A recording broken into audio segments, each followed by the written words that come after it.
And if you think about this, is we're not allowing ourselves to then see truly the what's going on within us. And one of the things we hide within us is not just our hurt. It's our richness. I'll say it this way. A lot of people would say that they lost their innocence. Oh, I lost my innocence years ago. Nobody ever loses their innocence. What they do is they put their innocence away. They hide it. They protect it. So a young child walks into a room, gets a bang on the head.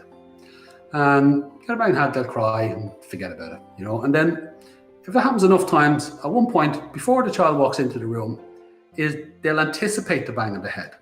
So now the child walks into the room minus their innocence.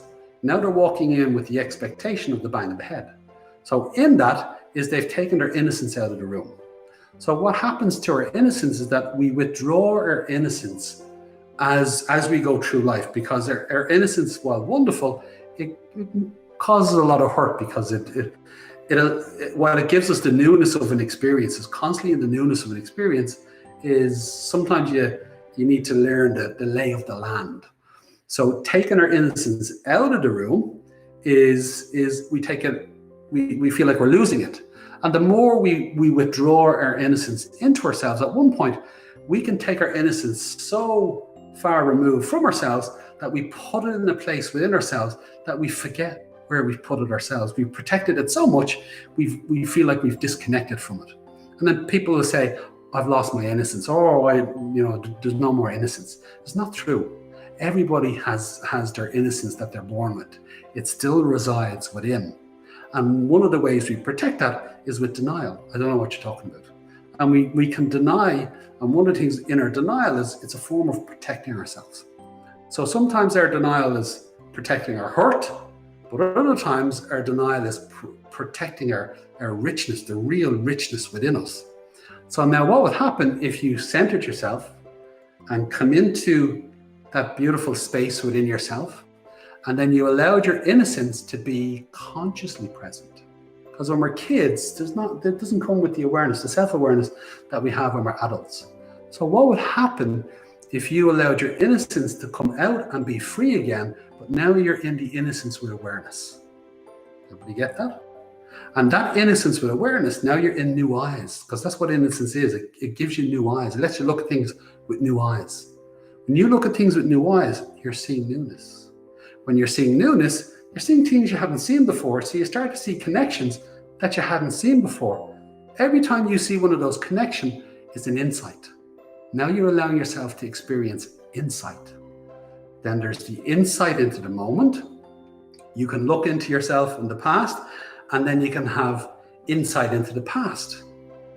Everybody get that? And then you can look into the future, and you can have insight into the future. So you have insight right now, you have hindsight from the past, and you have foresight for the future. What would happen if you allowed your innocence to consciously be present within yourself, let yourself see things anew, let yourself see the connections and the insights within it, and within that, you're freeing yourself from your suffering right now by staying true to yourself insightfully, stepping into your wisdom, stepping into your truth. As your past comes in, is you're allowing yourself to, in hindsight, see the truth of your past. So you're slowly letting go of the struggle, the charge, the field. You're slowly letting go of the hurts as you learn what you need to learn, and you're freeing yourself up, allowing your authenticity to come back now as a conscious adult, like you had when you were a child, but this time it's with self-awareness. So that as you look into your foresight, is while there are the dangers of life, there's always dangers of life, is we're not always looking at the dangers of life, we're looking at the foresight, the connection, the wisdom. What are the patterns of wisdom of life? How do we link into those patterns of wisdom and observe those patterns of wisdom in the foresight of our own life? And that's part of what you engage in. You're in the insight of the moment, speaking, living the truth. You can see the truth of it in the foresight, and you can see the truth of it in the hindsight. And in that, you're beginning to understand and observe the story of your life and the truth of your own being, the truth of your own experience, what that means to you, and you begin to refine your purpose within it. You begin to see the things that are naturally true for you and that you're naturally attuned to.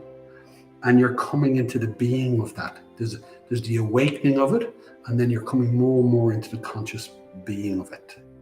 And that's the core of yourself that you engage then in the doing of life. And the decisions that you make in the doing of your life come from the foundation of clarity of being within you and the knowing of your own truth, the knowing of your own self, and the rightness of that. Does everybody get that? It's super duper.